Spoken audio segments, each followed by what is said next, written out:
नमस्कार बच्चों, एक बार फिर से आप सभी का हार्दिक अभिनंदन है, स्वागत है बीएस यादव की तरफ से सरस्वती ग्रुप ऑफ एजुकेशन के इस ऑनलाइन प्लेटफॉर्म पर। बच्चों, हम बात कर रहे थे हमारे फिजिक्स के थर्ड चैप्टर की, जिसका नाम था विद्युत विभव, और हमने ये चैप्टर मैक्सिमम कवर कर लिया है।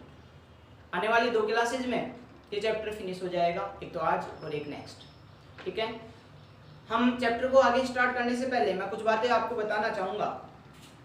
एक तो क्वेरी आ रही है नोट्स के रिगार्डिंग, तो उसकी पीडीएफ, सेकंड चैप्टर की पीडीएफ, कंप्लीट पीडीएफ आपको कल तक अवेलेबल हो जाएगी।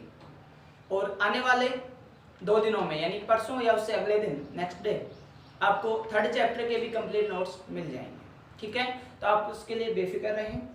नेक्स्ट बात ये थी कि कुछ दिन से हम फिजिक्स के वीडियो नहीं डाल पा रहे थे, क्योंकि मैं किसी कारणवश कहीं चला गया था, इसलिए उसके लिए मैं माफ़ी चाहूँगा आप सबसे। अब आगे के पढ़ने पढ़ाने के इस कर्म को आगे बढ़ाते हैं, देखते रहिए मेरे साथ फिजिक्स। चलो, आज हम जो बात करेंगे वो है, हमारा टॉपिक है समविभव पृष्ठ। नाम है समविभव पृष्ठ। बच्चों, इसको कई बार बोर्ड एग्जाम में 1 नंबर के क्वेश्चन में पूछा गया कि समविभव पृष्ठ क्या है, समविभव पृष्ठ क्या है। तो यह हम बात करें तो इसके नाम से ही हमें पता चल रहा है। जी हाँ, इसके नाम से ही हमें पता चल रहा है। सम का मतलब हमें इंडिकेट हो रहा है, सम का मतलब समान। और क्या है ये विभव, किस पर, किसी पृष्ठ पर। यदि मैं समविभव पृष्ठ को परिभाषित करना चाहूं, एक दिमाग के अंदर आपके आइडिया जनरेट होना चाहिए, एक सोच जनरेट होनी चाहिए, ना कि उसे याद करने के कॉन्सेप्ट पे काम करना है। यदि मैं बात करूं समविभव पृष्ठ की, तो हमें दिखने में नजर आ रहा है, साफ साफ नजर आ रहा है कि सम यानी समान, विभव यानी विभव, और पृष्ठ तो ऐसा पृष्ठ जिसके प्रत्येक बिंदु पर विभव का मान क्या होता है, समान होता है। जी हाँ, जिसके प्रत्येक बिंदु पर विभव का मान क्या होता है, समान होता है, क्या कहलाता है, समविभव पृष्ठ कहलाता है। तो परिभाषा बिल्कुल आसान सी है, आप समझ गए होंगे। एक बार फिर से रिपीट कर रहा हूं मैं, ऐसा पृष्ठ जिसके प्रत्येक बिंदु पर विभव का मान क्या होता है, समान होता है। तो मान लो कोई पृष्ठ है, मैंने एक पृष्ठ बनाया कुछ इस तरह से। मान लो इस पृष्ठ पे कोई बिंदु है A, एक बिंदु है B, एक बिंदु है A, एक बिंदु है B। ठीक है, तो यदि मैं बात करूं इस A बिंदु पर विभव, तो वो कितना होगा, VA। इस B बिंदु पर विभव कितना होगा, VB। A बिंदु पर विभव कितना होगा, VA। B बिंदु पर विभव कितना होगा, VB। ठीक है, अब हमें पता चल रहा है समविभव पृष्ठ से ही कि समान विभव होता है, विभव का मान समान होता है, यानी कहीं ना कहीं VA और VB दोनों के दोनों क्या होंगे, इक्वल। तो VA बराबर होगा VB, कहां पर, समविभव पृष्ठ पर, समविभव पृष्ठ पर। ठीक है, तो जब VA बराबर VB है तो एक नई चीज हमें पता चलेगी। यहां से देखो, फिर कह रहा हूं, सोच करके ही आप चीजों को बहुत आसानी से समझ सकते हैं। दिमाग पे जितना जोर डालोगे उतना निखार आएगा। VA बराबर VB, इसका मतलब ये हुआ कि इस पृष्ठ के कोई भी बिंदु लो, कोई भी 2 बिंदु लो, आप उन 2 बिंदुओं पर विभव निकाल लो। ठीक है, और यदि उन दोनों बिंदुओं पर तुम विभव निकालोगे तो विभव का मान क्या आएगा, समान आएगा। सिंपल सी बात है, विभव का मान क्या आएगा, समान आएगा। तो यदि विभव का मान इन दोनों पे समान है तो VA बराबर VB, और ऐसा पृष्ठ क्या कहलाएगा, समविभव पृष्ठ। अब विभव समान है तो विभवांतर क्या होता है, बताया था चैप्टर के शुरुआत में। विभवांतर क्या होता है, विभव का अंतर। तो यदि मैं VA माइनस VB निकालूं तो ये किसको दर्शाएगा, विभवांतर को। किसको दर्शाएगा, विभवांतर को। और VA और VB दोनों तो क्या है, शाबाश। तो यहां पर हम क्या कहेंगे, VA माइनस VB कितना होगा, 0 होगा। तो हम दूसरे तरीके से भी इसको परिभाषित कर सकते हैं, क्या, ऐसा पृष्ठ जिस पर उपस्थित किन्हीं 2 बिंदुओं पर विभवांतर का मान, जिस पर उपस्थित किसी 2 बिंदुओं के विभवांतर का मान कितना होता है, 0 होता है, क्या कहलाता है, समविभव पृष्ठ कहलाता है। क्या कहलाता है, समविभव पृष्ठ कहलाता है। ठीक है, समझ गए होंगे। तो समविभव पृष्ठ क्या होता है, पहला तो ऐसा पृष्ठ जिसके प्रत्येक बिंदु पर जिस पर उपस्थित प्रत्येक बिंदु पर विभव का मान क्या होता है? जी हाँ, समान होता है। उसे हम क्या कहते हैं? समविभव पृष्ठ कहते हैं। या फिर ऐसा पृष्ठ जिसके ऊपर उपस्थित दो बिंदुओं के बीच विभवांतर का मान कितना हो? शून्य हो, क्या कहलाता है? समविभव पृष्ठ कहलाता है। बात समझ में आ गई होगी। अब यहां से हमें एक नई बात समझ में आई। जब विभवांतर शून्य है, इसका मतलब यहां से और यहां से इस पृष्ठ के एक बिंदु से दूसरे बिंदु तक जाने में किया गया कार्य यदि मैं दर्शाऊं WAB, वो भी कितना होगा? शून्य होगा। कितना होगा? शून्य होगा। तो मैं इसी चीज को लिख सकता हूं। हम जानते हैं विभवांतर dV, विभव का अंतर dV होता है dW या W/Q, WAB/Q होता है। जब dV कितना हो गया? शून्य हो गया। अब यदि मैं कार्य कितना हो गया यहां से? शून्य। समझ गए? क्यों कहां हो जाएगा? मल्टीप्लाई हो जाएगा। एक नई चीज निकाल के लेता हूं, एक नई चीज यहां से निकाल के लेके आता हूं मैं, उसको समझे। किया गया कार्य W होता है बल गुणा विस्थापन। मान लो मैं इस पृष्ठ के A बिंदु से इस B बिंदु तक dx विस्थापन के साथ जा रहा हूं। कितने विस्थापन के साथ जा रहा हूं? dx के। तो मैं इसको क्या लिखूंगा? 0 बराबर बल गुणा विस्थापन। ठीक है, बल गुणा विस्थापन, और साथ में क्या आता है? cos theta, fdx cos theta, ये सब जानते हैं आप। किया गया कार्य W बराबर क्या होता है? fdx cos theta. नीचे क्या है? आवेश Q। बच्चों F/Q याद करो, F/Q क्या कहलाता है? विद्युत क्षेत्र की तीव्रता या विद्युत क्षेत्र E।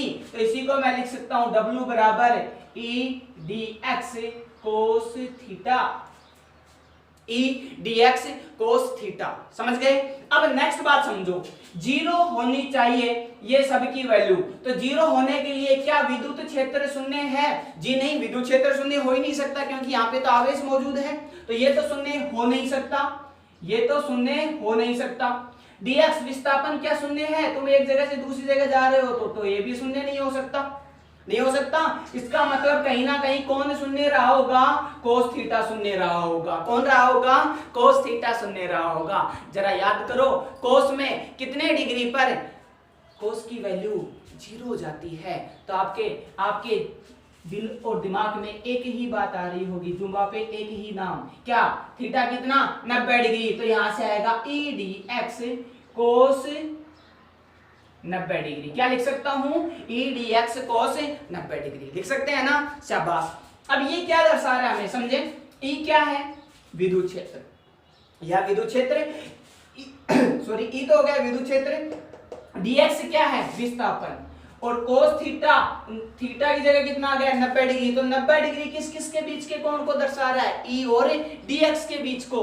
तो dx जब इधर है, मान लो ये बोर्ड ही समविभव पृष्ठ है, तो dx तो इसी पे होगा, तो इसके साथ 90 डिग्री क्या होगा? ये वाला। समझ रहे हो? ये 90 डिग्री कौन सी दिशा होगी? E की दिशा। यानी कि समविभव पृष्ठ के अभिलंबवत दिशा में होता है कौन? विद्युत क्षेत्र। सबसे इंपॉर्टेंट बात है ये। बात समझ में नहीं आती, रटते हैं ज्यादातर बच्चे। समझे दोबारा से। मैंने कहा कि विभवांतर होता है शून्य। एक बिंदु से दूसरे बिंदु तक जाने में किया गया कार्य, समविभव पृष्ठ के एक बिंदु से दूसरे बिंदु तक जाने में किया गया कार्य कितना होगा? शून्य होगा। तो विभवांतर हो गया शून्य। इसको मैं लिख सकता हूं WAB/Q, एकांक धनावेश को। ठीक है, विद्युत क्षेत्र में स्थित एक बिंदु से दूसरे बिंदु तक ले जाने में किया गया कार्य विभवांतर कहलाता है। ठीक है, तो WAB/Q को W को मैंने लिख दिया क्या? बल गुणा विस्थापन के रूप में। तो FDX cos थीटा, हम इस पृष्ठ पे एक बिंदु से दूसरे बिंदु पर विस्थापित हो रहे हैं, कितना? dx। तो ये हो गया dx। समझ रहे हो? आगे cos थीटा। अब F/Q को मैं लिख सकता हूं EDX cos थीटा।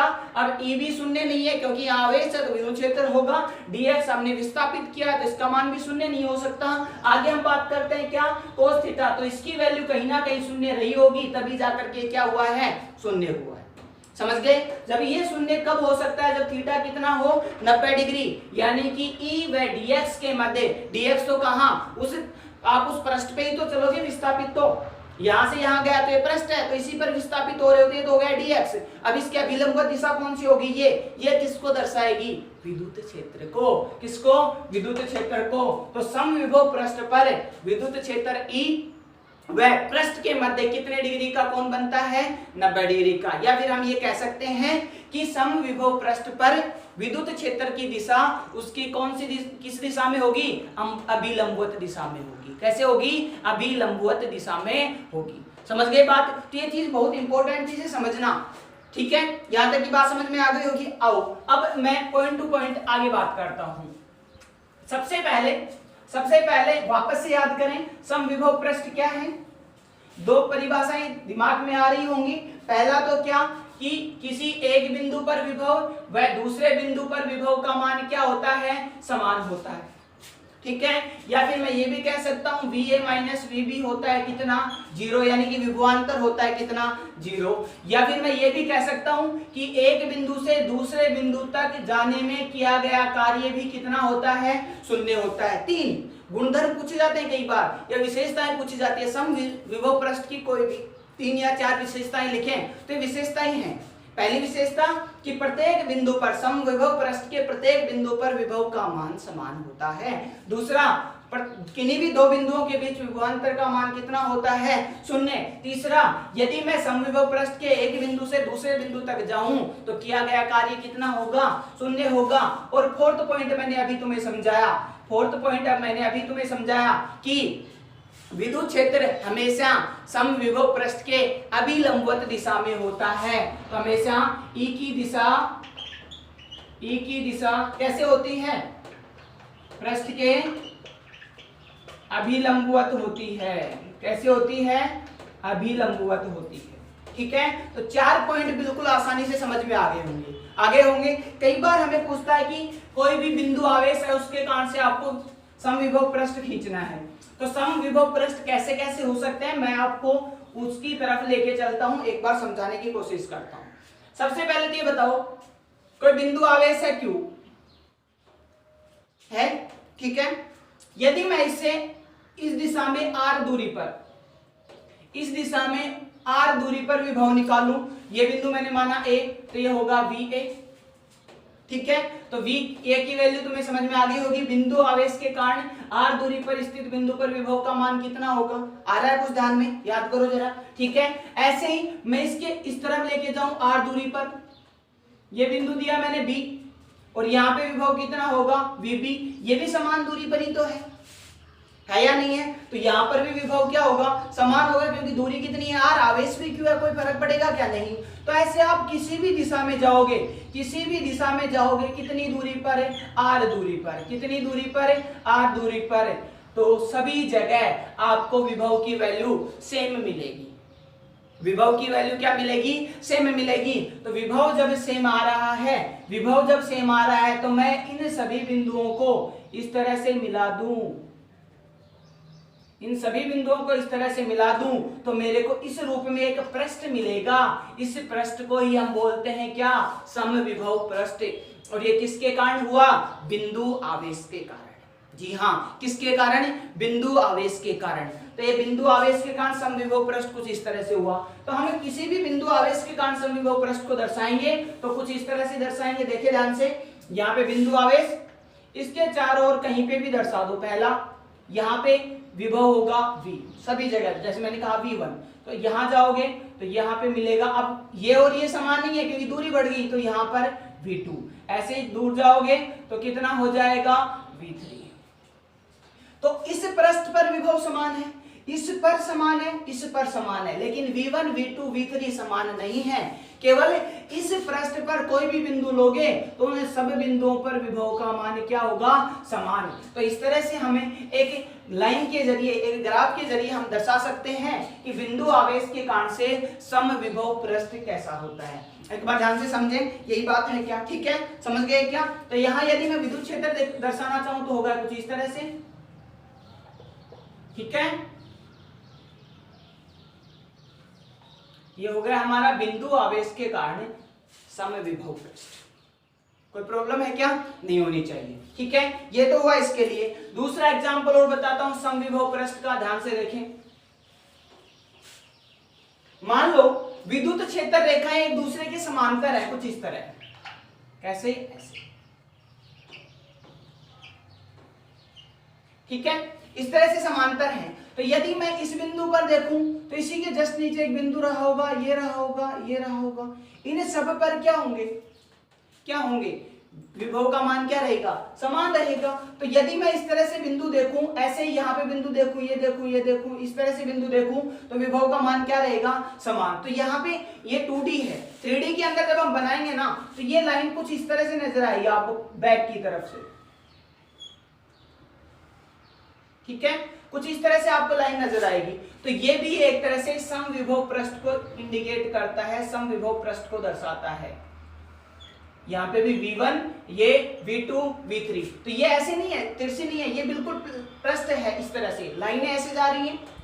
ठीक है, पृष्ठ है इस तरह से, समझ गए ना? तो ये भी हो गया हमारे पास समविभव पृष्ठ, जब विद्युत क्षेत्र रेखाएं एक दूसरे के क्या हो? समांतर हो। यहां से जो हमारा 4th पॉइंट मैंने आपको समझाया था वो वाला बिल्कुल वेरीफाई हो रहा है। ये पृष्ठ इस तरह से, तो ये तो हो गया समविभव पृष्ठ, और ये क्या होगा? इसकी दिशा क्या है? अभिलंबवत। कैसे है? अभिलंबवत। बात आई समझ में? कोई दिक्कत है क्या? नहीं है। आगे देखो, ये तो हुआ इसके कारण से। यदि मैं एक L लंबाई की धात्विक छड़ लूं, ठीक है, इसको मैं आवेशित कर दूं, और अब मैं चाहूं कि इसके लिए समविभव पृष्ठ बनाओ, तो बच्चों देखो, इससे ऊपर मैं r दूरी पर बिंदु लूंगा, इस तरह से ये है, तो इसके r दूरी पर इस तरह से सर्कुलर मैं सामने की तरफ दर्शाऊं, तो यहाँ पे आवेश है, तो इस तरह से समविभव पृष्ठ बनेगा। आगे जाऊंगा तो वैसे, तो ऐसे इस तरह से राउंड में बेलनाकार आकृति में जितने भी बिंदु आएंगे सब पर विभव का मान क्या होगा? समान होगा। तो यहां से जो इस तरह से बनेगा, हर जगह पर विभव पृष्ठ क्या होगा? समविभव पृष्ठ होगा। ठीक है, तो जब तुम इन्हें मिलाओगे तो आपको एक बेलनाकार आकृति नजर आएगी इस तरह से। ठीक है, तो आप चाहे कहीं पे भी और दूर चले जाओ, यहां जाता हूं तो यहां से इस तरह से पृष्ठ बनेगा, और ये पृष्ठ चलता चला जाएगा इस तरह से। तो यदि कोई भी रेखीय स्रोत है और रेखीय धात्विक स्रोत है और उसको हम आवेशित कर दें, तो उस पर समविभव पृष्ठ बनेगा कुछ इस तरह से। समझ गए क्या? तो मैंने आपको 3 समविभव पृष्ठ समझाए। एक तो बिंदु आवेश के कारण से, दूसरा यदि मैं बात करूं बिंदु आवेश के कारण से न होते हुए सभी विद्युत बल क्षेत्र रेखाएं एक दूसरे के समांतर हो तो कैसे बनेगा, और तीसरा यदि एक L लंबाई की धात्विक छड़ को आवेशित कर दें तो उसके साथ समविभव पृष्ठ कैसे बनता है। समझ में आ गए होंगे? कोई दिक्कत है यहाँ तक? ठीक है, बिल्कुल सिंपल सी बातें थी, अच्छे से समझ में आ गई होंगी। तो समविभव पृष्ठ के गुण जरा याद करें। पहला गुण मेरे साथ साथ बोलें, क्या है भी पहला गुण?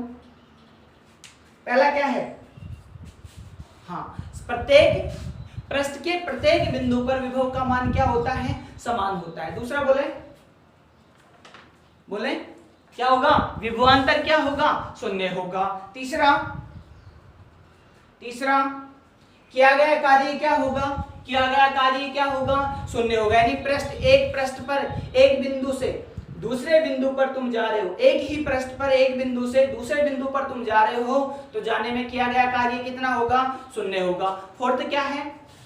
शाबाश, विद्युत क्षेत्र की दिशा पृष्ठ के क्या होती है? अभिलंबवत होती है। विद्युत क्षेत्र की दिशा क्या होगा? समझ गए? अब देखो नेक्स्ट बात मैं करूं, एक और 5वां पॉइंट और समझे एक बार, इंपॉर्टेंट। अब ये कहीं ना कहीं तुम्हारे यूज आ चुका पहले, जरा याद करो। तुमने गोलीय कोष लिया था। गोलीय कोष को जब तुमने आवेशित किया था तो उसके कारण से यहां पर ये आवेश इस तरह से आ गया था, उसके पृष्ठ पर आ गया था, तो ये भी तो बिंदु आवेश की भांति कार्य कर रहा था। ऐसे ही तुमने लिया था चालक गोला, तो चालक गोले में भी आवेश कहां आ जाता है? इसके पृष्ठ पर आ जाता है। तो जो कोई भी चालक वस्तु है उसे हम आवेशित कर दें, तो उसका पृष्ठ, तो उस चालक का पृष्ठ सदैव कौन से पृष्ठ की भांति व्यवहार करता है? समविभव पृष्ठ की भांति व्यवहार करता है। कौन से पृष्ठ की भांति? समविभव पृष्ठ की भांति व्यवहार करता है। यहाँ तक की बात यदि क्लियर है तो हम आगे बढ़ने की कोशिश करते हैं। ठीक है, आगे बढ़ते हैं।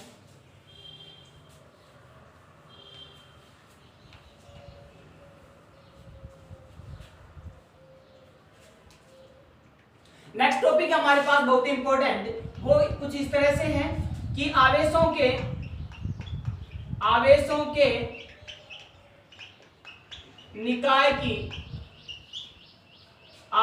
निकाय की स्थितिज ऊर्जा, आवेशों के निकाय की स्थितिज ऊर्जा। बच्चों ध्यान से समझे इस टॉपिक को, बिल्कुल आसान सा है और इंपॉर्टेंट भी है, बिल्कुल आसान सा है और इंपॉर्टेंट भी, समझोगे तो बिल्कुल आसान है। आवेशों के निकाय मतलब एकल आवेश नहीं है, एकल आवेश नहीं है, 2 3 4 5 6, हम न्यूमेरिकल्स में भी देखेंगे ऐसे।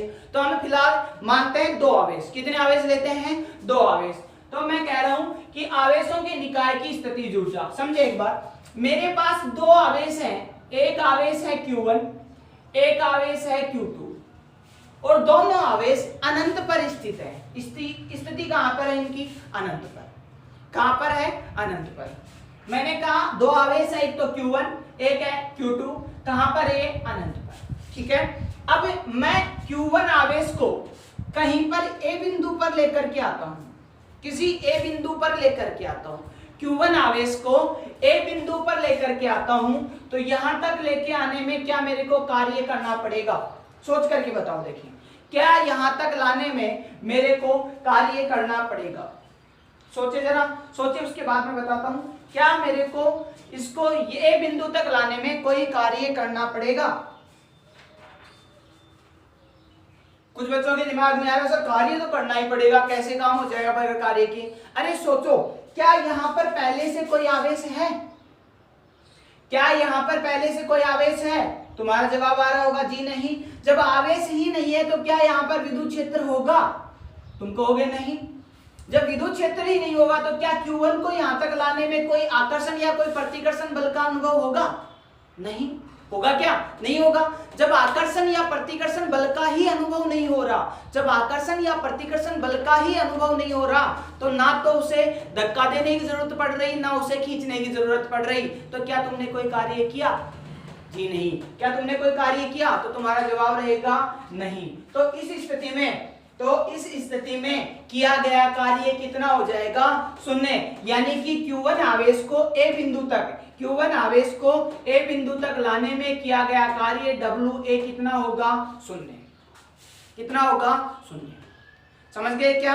अब आगे बढ़ते हैं। अब जरा सोचो Q2 आवेश है, जरा सोचो Q2 आवेश है, मेरे को इस A पर तो आ चुका कौन सा आवेश? Q1। इससे R दूरी पर एक बिंदु है B। A बिंदु पर उपस्थित आवेश Q1 से R दूरी पर एक बिंदु है B। यहां पर मेरे को Q2 आवेश को लेकर के आना है, वहीं से, कहां से? अनंत से। कहां से? अनंत से। तो क्या Q2 आवेश को इस B बिंदु तक लाने में कोई कार्य करना पड़ेगा क्या? बोलो, करना पड़ेगा क्या? हाँ या ना? कुछ मूर्ख अभी भी कह रहे हैं नहीं, क्योंकि पहले 0 था, अभी भी 0 है। अबे इंसानों, यदि अब तुम Q2 को यहां तक लेकर के आओगे, यदि तुम Q2 को यहां तक लेकर के आओगे, तो यहां पर पहले से कौन सा आवेश विद्यमान है? Q1। कौन सा आवेश विद्यमान है? Q1। तो क्या Q1 के कारण से कोई विद्युत क्षेत्र होगा? क्या Q1 के कारण से कोई विद्युत क्षेत्र होगा? तुम कहोगे बिल्कुल सर होगा। क्या? EA विद्युत क्षेत्र होगा A बिंदु पर उपस्थित आवेश के कारण से। जब विद्युत क्षेत्र यहाँ पर उपस्थित है तो Q2 पर आकर्षण या प्रतिकर्षण बल का अनुभव होगा या नहीं होगा? बिल्कुल आकर्षण या प्रतिकर्षण बल का अनुभव होगा। क्यों होगा? क्योंकि यहाँ पर पहले से आवेश मौजूद है। जब Q1 को लेकर के आए थे तो कोई भी आवेश नहीं था, और आवेश नहीं था तो विद्युत क्षेत्र भी नहीं था, और जब विद्युत क्षेत्र भी नहीं था तो उसके कारण से किया गया कार्य भी 0 हो गया था। ठीक है, लेकिन अब Q1 आवेश वहां पे मौजूद है, और जब Q1 आवेश यहाँ पे मौजूद है तो हमारे पास किया गया कार्य आएगा, किया गया कार्य आएगा। ठीक है, कितनी दूरी पर? R दूरी पर। तो जरा मेरे को ये बता दो, यहाँ B बिंदु पर लाने में किया गया कार्य कितना होगा? बी बिंदु पर लाने में किया गया कार्य कितना होगा? सोचो सोचो क्या होगा? W B. बताओ, अनंत से विद्युत क्षेत्र में स्थित किसी बिंदु तक लाते हैं तो विभव होता है या विभवांतर? विभव। तो यहां तो विभव हो गया VA, यहां क्या हो गया? VB। ठीक है, तो यहाँ बी बिंदु पर लेके आ रहे हो तो हम डब्ल्यू को यदि विभव के रूप में लिखें तो V बराबर होता है W/Q। तो कार्य किस पे किया? कौन से आवेश को लेके आ रहे हो? Q2 को। इसको Q2 को। कार्य कितना किया गया? WB। कौन से विभव पे लेके आ रहे हो? कौन से विभव पर? VB बिंदु पर। यहाँ विभव VB। ठीक है, तो यहाँ विभव VB कौन से के कारण से होगा? QA के कारण से। तो यहाँ मैं बात करूं, यहाँ कौन से कारण से होगा? Q1 के कारण से। तो कितना होगा? VB की वैल्यू आएगी KQ1/R। आएगी या नहीं आएगी? बराबर WB/Q2। ठीक है, तो यहीं से मैं बात करूं WB हो जाएगा KQ1/Q2/R। ये बात बहुत इंपॉर्टेंट है, इसे ध्यान से समझें। एक बार फिर से मैं आपको एक्सप्लेन कर रहा हूं, एक बार फिर से मैं समझाने की कोशिश करूंगा। देखो, मेरे पास Q1 आवेश था, एक था Q2 आवेश, दोनों कहां मौजूद थे? अनंत पर। कहां पे थे? अनंत पर। ठीक है, Q1 आवेश को मैं A बिंदु तक लाया तो मेरे पास किया गया कार्य कितना हो गया? 0, क्योंकि यहाँ पर कोई भी विभव पहले से मौजूद नहीं था, कोई भी आवेश नहीं था। कुछ भी बोल लीजिए, विभव नहीं था। विभव नहीं था, क्यों नहीं था? क्योंकि कोई आवेश नहीं था। आवेश नहीं था तो विभव क्यों नहीं था? क्योंकि वहां पर विद्युत क्षेत्र भी नहीं था। ठीक है, और जब कार्य तो हम किसी विद्युत क्षेत्र के विरुद्ध करते हैं, कार्य तो हम किसी विद्युत क्षेत्र के विरुद्ध करते हैं, तो कार्य किया गया कार्य कितना हो गया? 0। अब बारी आई Q2 आवेश को लाने की। कहां लेके आ रहा हूं मैं? इस A बिंदु से R दूरी पर स्थित B बिंदु पर। यहां यदि मैं लेके आता हूं तो Q2 को लाने में किया गया कार्य कितना माना मैंने? WB। ठीक है, लेकिन इस B बिंदु पर यदि मैं इसको नहीं भी लेके आता तो इस B बिंदु पर मैं विभव देखूं, Q1 आवेश के कारण से विभव होगा, और वो कितना होगा? KQ1/R। तो वो विभव हो गया B बिंदु पर कितना? KQ1/R। ठीक है, आगे नेक्स्ट बात, किया गया कार्य और विभव को जब हम आपस में रिलेट करते हैं तो VB होता है WB/Q2। VB का मान कितना आया? KQ1/R। WB किया गया कार्य Q2 को यहां तक लाने में। Q2 को लेके आ रहे हैं तो नीचे क्या लिख दिया? Q2। वहां Q0 को लेके आ रहे थे तो क्या लिखते थे? Q0। तो Q2 यहाँ पे आ गया। VB की वैल्यू हमें पता है KQ1/R, तो WB/Q2, Q2 कहाँ चला जाएगा? मल्टीप्लाई में, तो WB की वैल्यू आ जाएगी KQ1/Q2/R। बच्चों, तुमने Q2 को यहाँ तक लाने में कितना कार्य किया? KQ1/Q2/R। आगे बात समझ में। अब होती क्या है? स्थितिज ऊर्जा। ये स्थितिज ऊर्जा का मतलब यही है किन्हीं भी आवेशों के निकाय को एक निश्चित स्थिति पर ला करके स्थिर कर देना। गतिशील नहीं, हम पढ़ ही रहे हैं क्या? स्थिर वैद्युतिकी। यहाँ स्थिर आवेशों के बारे में बात कर रहे हैं, तो यहाँ तुमने स्थिर कर दिया, तो जो किया गया कार्य था वही कौन सी ऊर्जा में संचित हो जाएगा? स्थितिज ऊर्जा में। कौन सी ऊर्जा में? स्थितिज ऊर्जा में। तो कुल किया गया कार्य W में निकालूं तो आएगा WA+WB। ठीक है, WA का मान कितना? 0। WB का मान कितना बच्चों? KQ1/Q2/R। तो यहीं से कुल किया गया कार्य W की वैल्यू आई KQ1/Q2/R।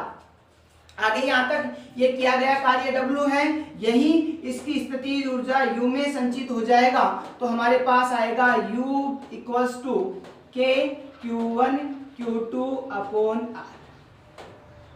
यहां तक की बात यदि समझ में आ गई हो तो हम स्थितिज ऊर्जा निकाल सकते हैं, चाहे कितने भी निकाय।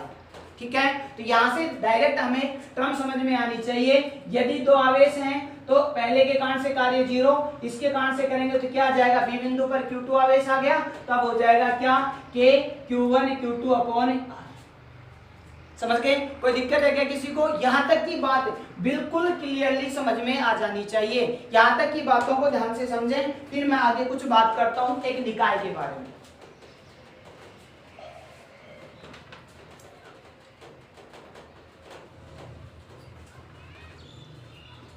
वो मैंने बता दिया आपको, सिस्टमेटिक वे में सब कुछ लिखा हुआ नोट्स के अंदर पीडीएफ के रूप में प्रोवाइड हो जाएगा। टेंशन ना ले, बिल्कुल भी टेंशन ना ले। शुरुआत से जितना टॉपिक पढ़ा है सारा सिस्टमेटिक वे में मिलेगा। ऐसे कैसे चीजें समझना जरूरी है। पहले जब समझी हुई रहेंगी नोट्स, हाँ ध्यान रखें, पीडीएफ ऐसा नहीं कि पीडीएफ आगे रख दिए बस बढ़िया है, प्रिंट निकलवा लिया, जो भी कर लिए, नहीं, आपको उनको देख देख करके एक एक पॉइंट को बिल्कुल ईमानदारी के साथ उतारना है। ऐसे नहीं कि बस कॉपी कर रहे हैं, आपको नोट्स ही तो उतारने हैं, नहीं, आपको समझना है ताकि उसे दोबारा से फिर देखने की जरूरत ना पड़े, फिर एग्जाम टाइम में ही देखेंगे दोबारा से। ठीक है, यहां तक की बात समझ में आ गई हो तो मैं आगे बात करूं। ये तो कितने आवेश थे? 2। यदि मैं कहूं कि 3 आवेश हो तो क्या करेंगे सर? तो समझे, 3 आवेश हो, अब देखो अपने आप बताने लग जाओगे तुम, अब कितने क्लियर सी बातें हो जाएंगी। 3 आवेश हैं, मैंने कहा एक इस तरह से 3 आवेश हैं, Q1, ये Q2, ये Q3, यहां बिंदु दिया मैंने A, ये B और ये C, इनके बीच की दूरी R से तो दर्शा नहीं सकता मैं, ठीक है, मैं इसके और इसके बीच की दूरी को मैं लिख देता हूं R21, इसको और इसको लिख देता हूं R13, 1 और 3 के बीच में इसको लिख देता हूं R23, लिख दिए। अब बताओ इस निकाय की स्थितिज ऊर्जा कितनी होगी? पहले तो समझने की ढर्रे पे चलते हैं, कैसे समझना है, उसके बाद डायरेक्ट आप लिख भी सकते हो, डायरेक्ट भी कैसे लिखेंगे समझ में आ जाएगा। पहले तो ये समझो कि ए बिंदु पर मैं Q1 आवेश लाया तो किया गया कार्य WA कितना हो गया? 0, क्योंकि पहले कोई भी आवेश नहीं था, केवल कितने को लेके आया? मैं 1 को लेके आया। ठीक है, अब मैं लेके आया Q2 को, कौन से को लेके आया? Q2 को, कहां पे है? WB, ठीक है, तो इसको इसके विभव के खिलाफ कार्य करना पड़ेगा, तो आप क्या लिखोगे? केवल इन दोनों के बीच में क्या लिखोगे? कि Q1 Q2 अपॉन बीच की दूरी कितनी है? R21, ठीक है। ऐसे ही जब आप WC की बात करोगे, WC यानी कि आप तीसरे को लेके आ रहे हैं, ध्यान दो, ये 2 तक तो हमने सीख लिया था, तीसरे को जब हम लेके आएंगे तो इसके पास में पहले से 2 आवेश मौजूद हैं, और जब 2 आवेश मौजूद है तो विभव भी कितने हो गए? 2, यानी कि इसके विरुद्ध भी कार्य करना पड़ेगा और इसके विरुद्ध भी कार्य करना पड़ेगा, तो इसके विरुद्ध कार्य कितना आ जाएगा? K Q1 Q3 अपॉन इनके बीच की दूरी R13, प्लस में इसके बीच में क्या आएगा? K Q2 Q3 upon R23, ठीक है। अब कुल कार्य में निकालू W, वो आ जाएगा 0 plus K Q1 Q2 upon R21 plus K Q1 Q3 upon R13 plus K Q2 Q3 upon R23, यानी कि मैं डायरेक्ट यही किया गया कार्य ऊर्जा स्थितिज ऊर्जा में संचित हो जाएगा, तो मैंने लिखा K Q1 Q2 upon R21 या 12 plus K Q2 Q3 upon R23 plus K Q1 Q3 upon R13, ठीक है। तो अब देखो, अब इस डेरिवेशन को मैं डायरेक्ट लिख सकता हूं, ये चीजें तो मैंने सिस्टमेटिक वे में समझाई, जैसे पिछले टॉपिक में हमने देखा। अब डायरेक्ट तुम्हें लिखना है तो देखो, पहला इन दोनों के बीच में Q1 Q2 बीच की दूरी क्या आ गई? R21, तो मैंने लिख दिया K Q1 Q2 R21 या 12। आगे मैं बात करता हूं K Q2 इसके और इसके बीच में, तो Q2 और Q3 अपॉन R23, इसके और इसके बीच में Q1 Q3 अपॉन R13, कुल स्थितिज ऊर्जा आ गई। समझ गए क्या? अब तुम्हारे लिए मैं एक क्वेश्चन देके जाता हूं, कल आते ही उसको समझाऊंगा, पहले आप उसका डेरिवेशन करके देखेंगे, उसकी स्थितिज ऊर्जा निकाल करके बताएंगे मेरे को। एक वर्ग है जिसकी भुजा A है, एक वर्ग है जिसकी भुजा A है, उसके चारों कोनों पर Q आवेश उपस्थित हैं, यानी कि प्रत्येक कोने पर, चारों कोनों पर कितना आवेश उपस्थित है? Q, एक पे Q, दूसरे पे भी Q, तीसरे पे भी, फोर्थ पे भी, ऐसे सभी कोनों पर कितना आवेश उपस्थित है? Q। अब आपको ये निकालना है कि इस निकाय या इस वर्ग की कुल स्थितिज ऊर्जा कितनी होगी। एक बार मैं चित्र से समझा देता हूं तुम्हें। इस तरह से एक वर्ग, उसकी भुजा ये भी ए, ये भी ए और ये भी, ठीक है। यहाँ पर है Q1, यहाँ पे है Q2, यहाँ पे है Q3, यहाँ पे है Q4। आपको इसकी स्थितिज ऊर्जा निकालनी है कुल। निकाल करके मेरे को कल बताओगे U की वैल्यू कितनी आई, फिर मैं कल आपके सामने एक्सप्लेन करूंगा, आप अपने आप समझ जाओगे क्या होता है। ठीक है बच्चों, आज के लिए इतना ही काफी है। कल इसके छोटे छोटे इसी तरह के 2 टॉपिक बचे हुए हैं, उसके बाद हमारा चैप्टर फिनिश है, उसके बाद हमारा चैप्टर कंप्लीट है। इसके न्यूमेरिकल्स आप करके देख सकते हैं, ज्यादातर मैक्सिमम न्यूमेरिकल हो जाएंगे, ज्यादातर हो जाएंगे, लगता है सारे हो जाएंगे। एक आधा नहीं भी आए तो कोई बात नहीं, उसको समझा देंगे। बाकी आप इसके न्यूमेरिकल्स करके देखें, बिल्कुल आसान सा चैप्टर था। इसके रिवीजन करके देखें, बीच में गैप मिला होगा, मैं आशा करता हूं इस गैप में आपने दूसरा चैप्टर पूरा पढ़ा होगा और तीसरा भी आज जहां तक पढ़ा है उसको देख लिया होगा। ठीक है, आज के लिए इतना ही काफी है। Thank you, have a nice day.